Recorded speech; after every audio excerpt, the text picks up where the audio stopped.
Assalamualaikum warahmatullahi wabarakatuh. Waalaikumsalam warahmatullahi wabarakatuh. Sampurasun.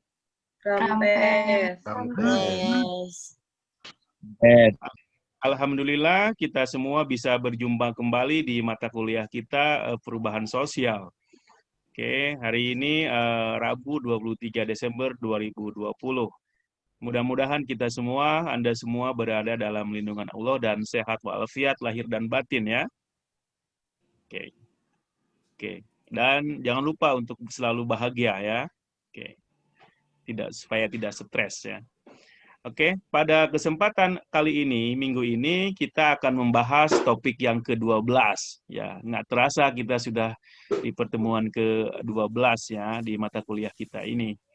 Nah, pada kesempatan kali ini, topik yang akan kita bahas adalah salah satu fenomena mutakhir dalam perkembangan masyarakat modern, yaitu media, teknologi informasi dan komunikasi, khususnya media. Nah, fokus kajian saya, uraian saya pada kesempatan kali ini mengenai spesifik adalah media sosial. Nah, saya kira Anda semua tahu ya media sosial dan Anda sehari-hari adalah pengguna media sosial. Fokus uraian saya akan dijelaskan kepada bagaimana hubungannya media sosial dan perubahan sosial. Oke. Saya pertama akan menjelaskan kepada Anda semua apa itu media sosial dan sejauh mana data-data yang ada di sekarang ini pengguna sosial baik secara global dan nasional. Kemudian saya akan menjelaskan kepada Anda semua apa efek atau dampak dari media sosial bagi masyarakat modern, khususnya Indonesia kita sekarang ini. Oke, itu beberapa poin yang ingin sampaikan kepada Anda, dan saya akan berbagi screen kepada Anda supaya Anda bisa mengikuti uraian saya dengan baik ya. Oke.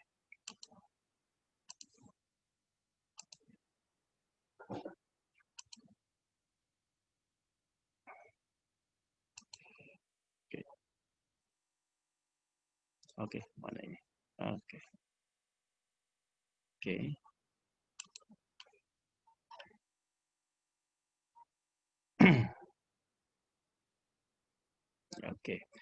Oke. Perubahan sosial, topik ke-12, media sosial dan perubahan sosial. Inilah yang akan kita bahas pada kesempatan pagi ini. Ya. Oke. Sebagai awal, saya ingin memperlihatkan kepada Anda semua mengenai data pengguna media sosial pada level dunia. Mari kita lihat tabel grafik di atas ya. Oke, ini data pengguna sosial pada tingkat dunia. Data ini Januari 2020 berasal dari Hootsuite WA Social website ya. Nah, sekarang penduduk dunia ini secara global itu berjumlah sekitar 7,7 miliar orang. Oke. Nah, dari jumlah itu sekitar 5 miliar,1 adalah pengguna handphone atau mobile phone users. Nah, jadi dari 7 miliar,7 itu 5 miliar sekitarnya adalah pengguna handphone ya, atau sekitar 67% penduduk di dunia sekarang menggunakan handphone, dan Anda semua ada di dalamnya. Nah, dari 7,7 miliar penduduk dunia itu, berapa yang pengguna internet? Sekitar 4,5 miliar penduduk dunia itu adalah pengguna internet, atau sekitar 59. Kalau kita bulatkan menjadi 60%. Jadi 60% penduduk dunia, yaitu sekitar 4,5 miliar itu adalah pengguna internet, dan Anda ada di dalamnya. Nah, kaitannya dengan media sosial, nah dari jumlah pengguna internet itu, berapa persen? Adalah secara total 3,8 miliar penduduk dunia itu pengguna media sosial. Atau kalau dibulatkan dalam persentase sekitar 49%. Kalau dibulatkan lagi hampir 50%. Jadi hampir 50% penduduk dunia adalah pengguna media sosial. Besar sekali kan? Jadi 50% penduduk dunia, yaitu sekitar 3,8 miliar adalah pengguna internet. Nah, ini data ini adalah jumlah yang sangat besar ya. Berarti ini menunjukkan luar biasa pengguna media sosial ini. Oke. Nah, ini dalam konteks di Indonesia, bagaimana di Indonesia? Bagaimana data pengguna media sosial di Indonesia, negara kita? Ini juga datanya sama, dari sumber yang sama pada Januari 2020, 2019, ini agak belakangan. Tapi hampir sama saya kira dari 2020 ini. Nah, total pengguna media sosial yang aktif di Indonesia ini 150 juta. Wow, besar sekali kan? Penduduk Indonesia sekarang itu sekitar 270-an juta. Jadi 150 juta dari 270-an juta Indonesia itu adalah pengguna media sosial. Banyak sekali kan? Nah, itu sama dengan 56% atau sekitar 60% penduduk Indonesia sekarang ini pengguna media sosial. Oke. Nah, dari pengguna itu 150 pengguna itu, 150 juta pengguna itu 130 jutanya adalah menggunakan media sosial melalui handphone. Saya kira Anda kebanyakan kita sekarang itu termasuk Anda adalah menggunakan media sosial melalui handphone kan, melalui smartphone ya atau mobile phone. Nah, kalau ditotalkan itu pengguna media sosial di Indonesia itu hampir 50%. Jadi 50% penduduk Indonesia itu adalah menggunakan media sosial dan kebanyakannya mengakses media sosial itu melalui handphone dan kita ada di dalamnya. Oke. Saya sendiri menggunakan media sosial, kadang-kadang pakai laptop, juga kadang-kadang pakai handphone. Saya kira Anda juga sama ya. Ini data Indonesia. Jadi betapa besarnya pengguna media sosial pada level dunia, hampir juga 50%. Sama juga di level Indonesia, hampir 50% pengguna media sosial. 50% penduduk Indonesia adalah pengguna media sosial. Dan kebanyakannya mengaksesnya melalui handphone ya. Oke, selanjutnya apa itu media sosial? Nah, media sosial adalah teknologi interaktif yang berbasis internet di mana penggunanya membuat, berbagi, dan bertukar informasi, ide, dan minat dan gagasan, juga bentuk ekspresi lainnya melalui komunitas dan jaringan maya. Atau jaringan maya itu online ya. Oke, ini Anda harus pahami makna dasar dari media sosial. Jadi media sosial adalah teknologi interaktif berbasis internet, di mana penggunanya membuat, berbagi dan menyebarkan informasi, ide, minat, bentuk-bentuk ekspresi diri lainnya, termasuk identitas, melalui komunitas yang mereka bangun dan melalui jaringan maya atau online ya. Ini adalah definisi media sosial. Oke. Lalu bagaimana tipe media sosial dan kegunaannya? Nah, saya ingin menjelaskan kepada Anda secara global tipe-tipe media sosial. Yang pertama adalah social network. Jadi ada tipe media sosial yang bersifat network untuk membangun jaringan-jaringan sosial. Biasanya digunakan untuk berhubungan atau berkoneksi dengan teman-teman lainnya atau orang lain. Misalnya apa? Facebook. Facebook pada dasarnya adalah social network, Twitter, LinkedIn, dan sebagainya. Yang kedua, tipe media sosial yang bersifat media sharing network, jaringan untuk berbagi media. Misalnya berbagi foto, berbagi video, dan sebagainya. Yang paling terkenal mungkin YouTube, ada Instagram, ada Snapchat. Nah, mungkin saya kira Anda semua banyak yang menggunakan YouTube dan juga Instagram. Anak muda, Instagram lagi booming ya di kalangan anak muda. Saya sendiri punya Instagram tapi tidak pernah dipakai ya. Oke. Kemudian tipe yang ketiga dari media sosial adalah discussion forum. Jadi bersifat sebagai forum diskusi untuk berbagi ide dan berita. Misalnya ada Reddit, ada Quora, ada mungkin ini jarang dipakai ya. Keempat, bookmarking and content curation network. Ini tipe media yang digunakan sebagai untuk mencari, menyimpan, dan berbagi konten baru. Ada Pinterest, ada Flipboard, dan sebagainya. Yang kelima, tipe media sosial yang bersifat consumer review network untuk membuat atau mereview atau meninjau sebuah produk. Nah, ini bersifat ekonomi biasanya. Mungkin ada digunakan untuk mereview sebuah produk tertentu di dalam media sosial ini. Misalnya ada Yelp, ada Zomato, ada TripAdvisor. Nah, TripAdvisor ini khusus mereview misalnya sebuah hotel, sebuah restoran. Kalau Anda pergi kemana-mana, Anda berkunjung ke sebuah hotel, lalu Anda menyampaikan review Anda terhadap hotel itu baik atau buruk. Atau Anda pergi ke sebuah restoran, lalu Anda mereviewnya bagaimana restoran itu baik atau buruk. Ini namanya consumer review network-nya. Okay. Yang keenam, media sosial yang bersifat blogging and publishing, yang digunakan untuk menerbitkan konten online. Nah, saya kira ada WordPress yang paling terkenal, ada Tumblr, ada Medium. Ini adalah media sosial juga. Anda mungkin punya akun WordPress ya, isinya adalah untuk blogging dan publishing. Yang ketujuh, media sosial yang bersifat interest based network. Nah, ini untuk berbagi minat dan hobi. Ada Goodreads, ada Houzz, ada Last.fm. Nah, yang kedelapan adalah tipe media sosial untuk social shopping. Jaringan untuk membangun belanja online. Nah, mungkin saya kira banyak yang suka belanja mungkin. Nah, ini ada media sosial khusus untuk forum belanja, berbagi informasi tentang belanjaan. Misalnya ada Polyvo, ada Fancy, ada Etsy dan sebagainya. Kesembilan, media sosial untuk sharing ekonomi, untuk jualan, untuk tukar barang dan jasa, ada Airbnb. Nah, Airbnb khusus mengenai tempat hotel. Ada jaringan media sosial. Airbnb ini digunakan untuk bagaimana Anda bisa membuat rumah Anda untuk menjadi penginapan atau menjadi hotel ya. Uber, TaskRabbit dan sebagainya.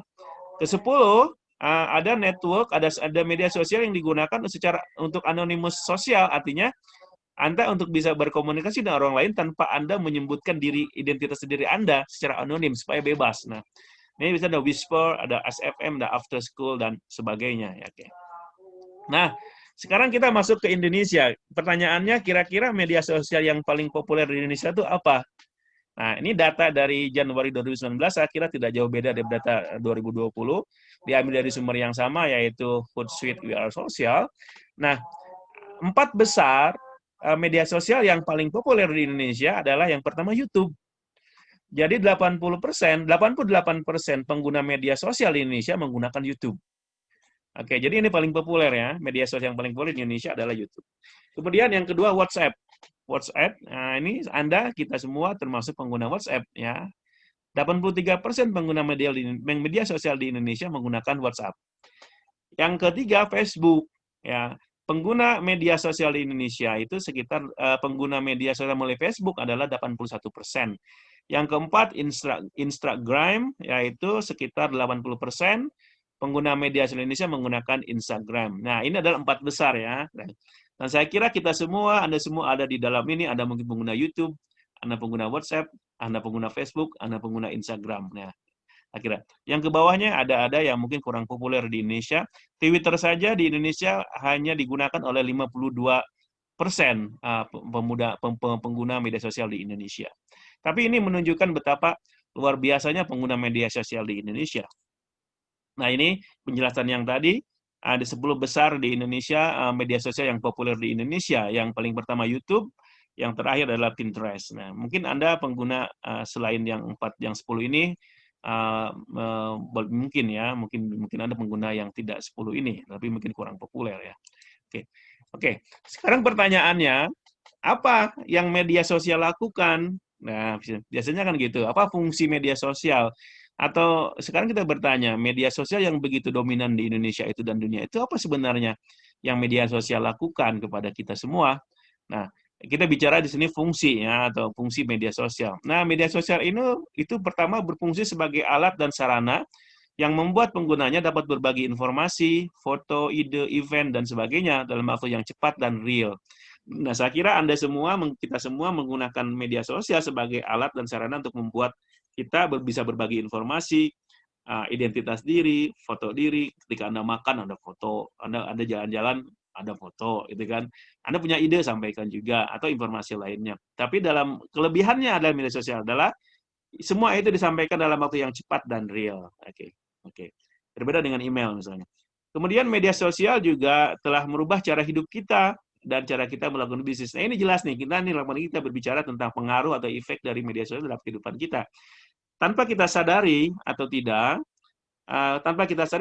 bahwa media sosial itu telah merubah hidup kita ini berubah, telah membuat masyarakat modern berubah bagaimana cara kita hidup. Dan terutama nih di kalangan bisnis, media sosial itu memberikan alternatif yang sangat penting bagi penjalani bisnis mereka, termasuk Anda yang menjalani bisnis. Anda mendapatkan suatu fasilitas dan cara baru bagaimana berbisnis melalui media sosial. Oke, dalam ekonomi misalnya, media sosial adalah sarana marketing yang sangat penting dan terjangkau dengan sasaran yang lebih luas daripada media iklan tradisional. Ini jelas. Sekarang banyak produsen-produsen bisnis itu mengiklankan produknya melalui media sosial. Maka kalau misalnya Anda melihat YouTube, itu Anda itu banyak sekali iklannya kan itu. Lebih banyak daripada yang di TV ya, gitu ya. Kemudian dalam komunikasi, media sosial memainkan peranan krusial dalam menghubungkan orang lain dan membangun hubungan orang lain. Nah, ini jelas. Dengan media sosial berfungsi sebagai alat yang sangat penting dalam rangka menghubungkan kita dengan orang lain dan bagaimana kita membangun hubungan dengan orang lain. Nah, itu. Jadi kadang dengan Facebook misalnya kita berhubungan kembali dengan kawan-kawan yang lama, atau kita ingin membangun jaringan yang baru, perkawanan yang baru dengan orang lain. Itu saya kira jelas tampak di Twitter, di Facebook, di Instagram, dan sebagainya. Nah, di aspek lain juga media sosial bisa berguna dalam aspek politik. Nah, ini saya kira biasanya terjadi ketika Pilpres, ketika Pilkada, dan sebagainya, dan kita rasakan pada Pilpres 2019. Di mana media sosial sebagai alat politik. Media sosial menjadi sarana ekspresi politik, sarana perlawanan, misalnya juga ada sarana perlawanan. Peristiwa Arab Spring pada 2012 itu yang menjatuhkan Husni Mubarak itu salah satu peranannya dimainkan oleh Twitter dan Facebook. Jadi gerakan-gerakan anti Husni Mubarak yang otoriter itu salah satunya adalah dilakukan melalui media sosial khususnya Facebook dan Twitter sehingga mendorong kejatuhan penguasa-penguasa otoriter seperti Husni Mubarak. Yang menjatuhkan Husni Mubarak pada Mesir ya 2011-2012. Selain itu, media sosial juga punya fungsi penting dalam segi pendidikan. Nah, ini jangan dilupakan. Tadi kan peranan dalam ekonomi, dalam politik dan sebagainya. Nah, yang ini penting nih juga bagi kita semua, peranan penting media sosial dalam aspek pendidikan. Media sosial bisa menjadi sarana pengajaran yang utama saat sekarang ini, apalagi di saat pandemi COVID-19 ini. Kita menjadikan media sosial sebagai sarana penting bagi pengajaran kita, bagi kuliah, baik itu sekolah dan perguruan tinggi.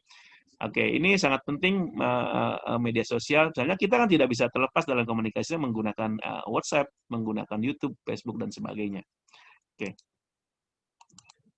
Nah, pertanyaan selanjutnya ini yang berkaitan dengan apa akibat atau dampak yang dihasilkan dari penggunaan media sosial ini? Nah, ini pertama saya ingin menyampaikan bahwa di samping media sosial itu punya nilai-nilai positif yang saya sebutkan di atas tadi, tapi media sosial juga punya sisi yang perlu dipertimbangkan atau sisi negatifnya yang perlu diperhatikan kita semua. Yang pertama adalah penggunaan media sosial itu ternyata mengakibatkan disparity. Disparity adalah terjadinya jarak, terjadinya kesenjangan di dalam masyarakat modern ini. Yaitu yang pertama munculnya digital divide. Nah, ini kata digital divide artinya keterbelahan digital. Maksudnya adalah apa? Sekarang terjadi adanya perbedaan dan ketidaksejajaran dalam akses ke teknologi antar golongan sosioekonomi dan kategori demografik lainnya. Maksudnya apa?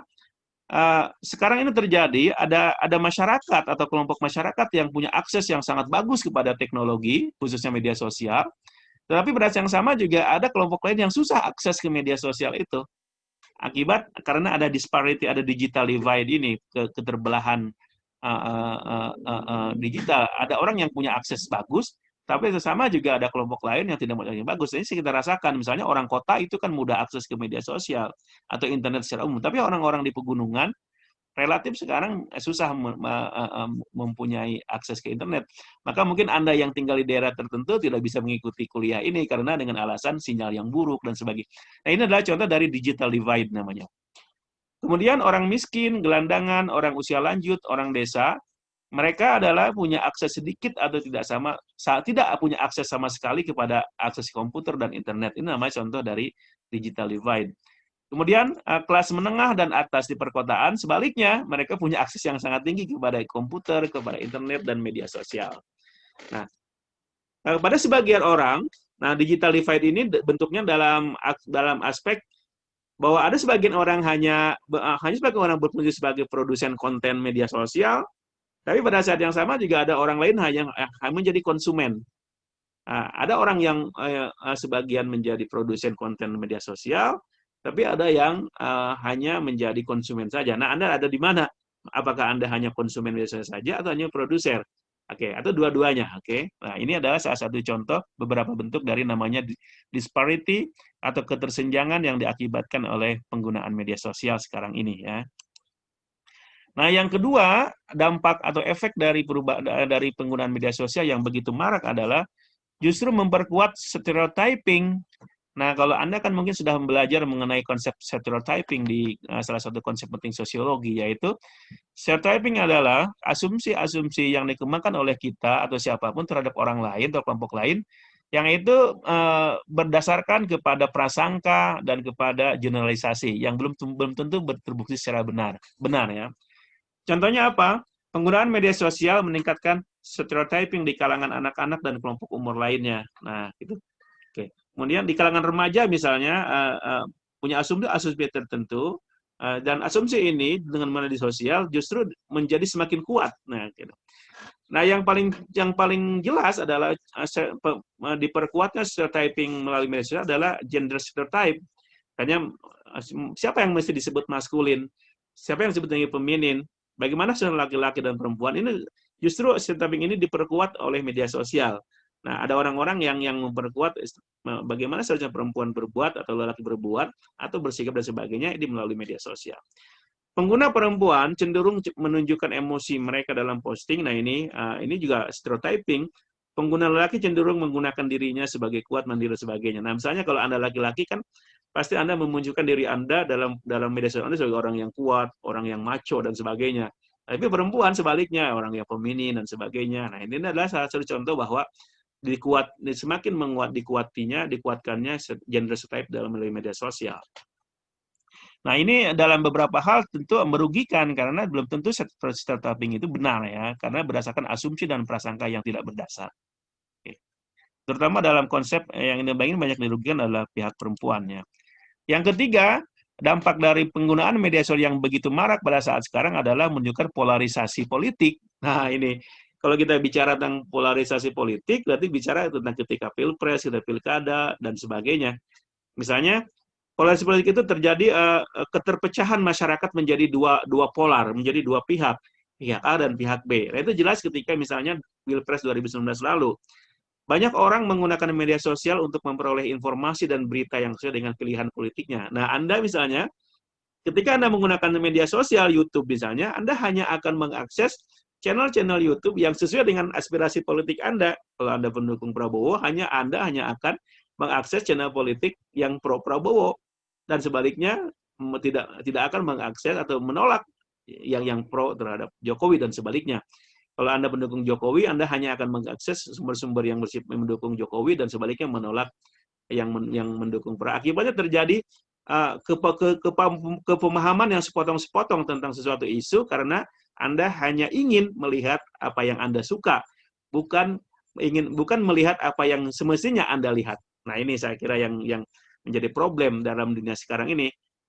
Sekarang adalah orang hanya ingin menonton apa yang mereka suka, bukan apa yang semestinya mereka suka. Nah, ini menjadi bahaya akibatnya masyarakat tidak memperoleh pemahaman yang benar tentang suatu isu, misalnya isu FPI misalnya sekarang ini.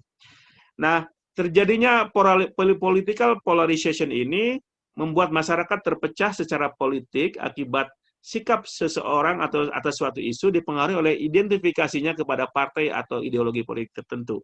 Nah, terpecah akibatnya tidak memiliki pemahaman yang komprehensif terhadap suatu isu karena mereka hanya menonton dan melihat dan membaca apa yang mereka mau, bukan yang harusnya mereka lihat. Contoh nyata adalah Pilpres 2019 dalam kasus pendukung Jokowi dan pendukung Prabowo ya. Nah, mungkin Anda ada dalam polarisasi ini ya. Oke. Mestinya kalau Anda sebagai bagian dari intelektual, Anda mestinya tidak terjebak dalam political polarization ini karena Anda punya logika yang benar, akal sehat dikembangkan dan sebagainya. Itulah yang sebenarnya seorang intelektual Anda lakukan, tidak terjebak kepada political polarization itu. Nah, tadi bersifat ekonomi, politik dan sebagainya. Sekarang ternyata penggunaan media sosial juga punya efek secara kepada fisik dan mental Anda.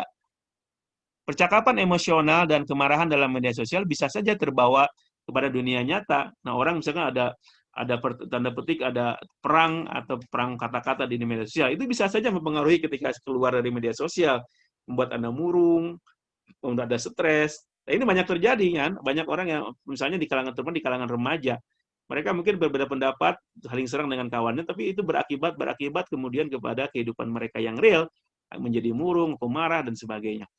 Ancaman kekerasan online juga dikhawatirkan terwujud secara online offline. Nah, kekerasan itu kan kekerasan fisik, maksudnya kekerasan verbal ya, itu terjadi kan di media sosial.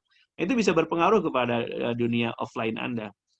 Adanya link atau hubungan antara penggunaan media sosial yang tinggi dengan depresi, cyberbullying, dan pelecehan seksual. Nah, ini Anda perhatikan nih, ada pengaruh apa yang Anda lihat, Anda baca di media sosial itu membantu depresi, ada cyberbullying, ada pelecehan seksual. Lebih dari setengah orang dewasa dan remaja pengguna media sosial pernah mengalami bullying online. Nah, ini bullying online ini penting nih. Bullying bukan cuma terjadi di dunia nyata, seperti Anda di kelas Anda, sekolah di anak-anak ke sekolah SD, SMP, dan sebagainya, tapi juga bullying di dunia online, namanya cyberbullying. Oke. Nah, ini sangat serius ya, mesti kita perhatikan, dampaknya luar biasa. Pada level lain juga, ketika Anda terlalu banyak menggunakan media sosial, itu bisa membuat pola tidur Anda, mungkin karena juga bisa membuat berat badan Anda bertambah atau berkurang, dan prestasi akademik Anda juga bisa terganggu kalau Anda terlalu banyak menggunakan media sosial. Oke. Apa dampak media sosial terhadap kesehatan? Nah, tambah lagi, apa yang disebut dengan Facebook depression, artinya orang mengalami depresi karena terlalu banyak menggunakan media sosial, khususnya Facebook. Facebook di sini merupakan istilah umum untuk media sosial di mana orang mengalami depresi karena terlalu banyak menggunakan media sosial. Sejenis depresi yang mempengaruhi orang dewasa yang terlalu banyak menghabiskan waktu dengan media sosial. Nah, Anda apakah termasuk mengalami Facebook depression? Anda harus hati-hati. Menimbulkan juga social media addiction, artinya kecanduan terhadap media sosial, media sosial. Hati-hati ya. Berapa lama Anda bisa bertahan tanpa handphone Anda untuk mengecek media sosial Anda? Rata-rata mungkin hanya beberapa menit, hanya 5 menit, 10 menit, harus lihat lagi handphone Anda kan, mengecek Facebook Anda, Instagram Anda. Itu menunjukkan Anda mengalami addiction. Oke. Sebuah penelitian di tahun 2017 menunjukkan bahwa dari 6.000 mahasiswa yang diteliti, 4,5%-nya berisiko mengalami kecanduan media sosial. Apakah Anda di dalam itu? Anda harus melihat diri Anda sendiri. 4,5% mengalami kebanggaan diri yang rendah dan tingkat gejala depresi yang tinggi. Nah, ini Anda hati-hati nih. Saya kira ini hampir 5% dari pengguna media sosial itu mengalami depresi dan yang tinggi dan kecanduan terhadap media sosial. Nah, apakah kita semua di dalamnya? Kita harus hati-hati dan melihat diri kita sendiri jangan sampai kita mengalami termasuk dan mengalami social media addiction ini. Oke. Nah, dampak lainnya apa bagi komunikasi? Nah, ini ada dampak lain dari media sosial. Media sosial ternyata menyebabkan munculnya bentuk bahasa baru. Nah, Anda ketika berkomunikasi dalam media sosial, kita semua, Anda semua kan biasanya menggunakan kata-kata bahasa yang tidak biasa Anda gunakan dari ketika sehari-hari atau dalam bahasa formal. Anda menggunakan istilah-istilah baru dan singkatan-singkatan baru yang hanya ada di media sosial. Misalnya dalam bahasa Inggris, misalnya ketika Anda melihat sesuatu yang lucu, Anda komentarnya LOL, gitu kan? Itu singkatan dari laugh out loud, artinya tertawa keras. Atau kalau Anda ingin mengatakan, ingin berkomentar terhadap sesuatu, Anda tulis BTW. BTW, ya itu namanya by the way. Gitu. Tapi ada juga ya, atau Anda OTW dalam bahasa Indonesia, OTW, on the way. Tapi saya dengar ada mana lain dari OTW ya, dalam versi Indonesia apa itu saya lupa. Oke, bukan OTW artinya on the way, tapi apa ya, dalam bahasa kita tuh sedikit lucu. Tapi benar juga isinya. Oke. Bagaimana menggunakan media sosial yang benar ketika, itu adalah beberapa penjelasan tentang dampak media sosial. Lalu pertanyaannya, bagaimana kita seharusnya menggunakan media sosial? Nah, media sosial itu punya sisi negatif dan sisi positif. Seperti namanya juga barang, namanya juga alat instrumen, pasti ada sisi positif dan negatif. Seperti sebilah pedang atau pisau. Kan ada dua sisi. Ada sisi baiknya, ada sisi buruknya. Pisau itu bisa Anda gunakan untuk kebaikan, misalnya memotong sayuran untuk masak Anda, atau Anda gunakan untuk melukai orang. Begitu juga adalah sama dengan media sosial. Anda bisa manfaatkan semaksimal mungkin sisi positifnya, atau Anda gunakan semaksimal mungkin sisi negatifnya. Dua-duanya dari pilihan Anda. Maka karena itu, dalam menggunakan media sosial kita harus menggunakan secara wise. Use social media wisely. Gunakanlah media sosial dengan secara wise. Oke. Jadi use social media wisely, gunakan media sosial secara wise. Oke. Oke, saya kira itu penjelasan saya secara global mengenai media sosial dan perubahan sosial. Mudah-mudahan Anda bisa menangkapnya. Bila ada hal yang belum Anda pahami dengan baik, silakan sampaikan pertanyaan Anda di forum tanya jawab sesudahnya, atau ingin Anda berkomentar, silakan juga sampaikan di sesi berikutnya pada forum question and answer. Terima kasih. Oke. Semoga Anda bisa menangkap dengan baik ya.